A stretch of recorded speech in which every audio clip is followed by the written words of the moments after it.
Good morning to you. It's a bright sunny day, but boy, it's chilly. We have frost on the ground this morning and it's a little cold. I think we're done. It's winter now. But anyway, I was thinking about it this morning, and I just want to encourage you guys. Understand that the more we learn about the Lord, the more we involve Him in our life and in our mind and in our heart, and our perspectives begin to become more like His. Don't be surprised when things bother you that didn't before. Because I think as a culture and a society, like, we have rules, although they're breaking those down too, or they're trying. But simple things like protect your children, provide for your family, don't rob, don't murder, don't steal, whatever. Don't hurt people. Those are, generally understood by culture and society, secular culture and society. But the more our heart becomes like the Lord's, the more we learn of Him and His holiness and righteousness. And you notice when in the Old Testament it speaks of judgment or justice, it's referring a lot of times to fairness. And so as these ideas begin to permeate our being and become a part of us, all of a sudden a whole nother level of interpretation of what you see happens. And so, excuse me, we can become really bothered by things, and others won't understand necessarily, because you start seeing the deeper meaning, a deeper perspective, and how our manner of being with people affects lives and how it stacks up to the holiness of God. And so let that happen. Check, stay in the Word, stay in the Scriptures, so that when you're reacting to things in a way that perhaps culturally or those around you don't understand. Why are you getting so worked up about that? Whatever.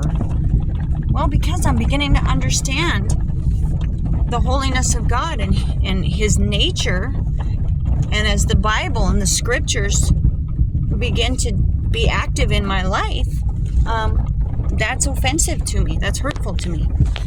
And so that's another way we can learn to stand in truth, is to start applying those more finite things. And I've said it before, listen to the things people say. And so, but stay in the Scriptures so that you can check yourself to know, is this ridiculous? Am I just being silly about my situation? Am I being selfish? Is this righteous? I don't know if I would say anger or indignation, but you can make stands on things and be firm on that in your heart and just stack it up against Scripture. Because, like I said, and that's how we learn to know the nature of God and His holiness, is through Scripture. And so as those things start to permeate us, we're going to react differently to things. We're going to come up against some, opposition, those around us, when you feel strongly about something. And we can always check ourselves in Scripture. We do not, Christians, have to compromise, back off, calm down when we are standing in truth. I'm not saying go be, rude and crazy, but I'm saying if you have made a firm stand, even in your heart, and the arguments we have in our head, it can be the same as those we get from others. We don't have to back off of that, because it's right. It's true.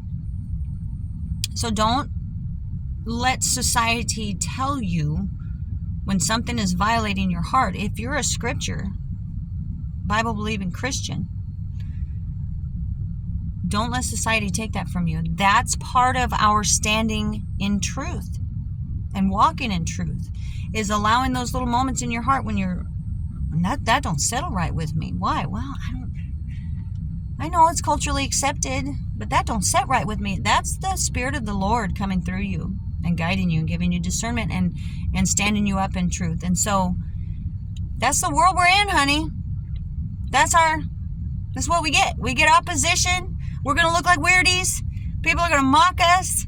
They're going to be like, wow, Anyways, they're going to say all kinds of things. And sometimes do things.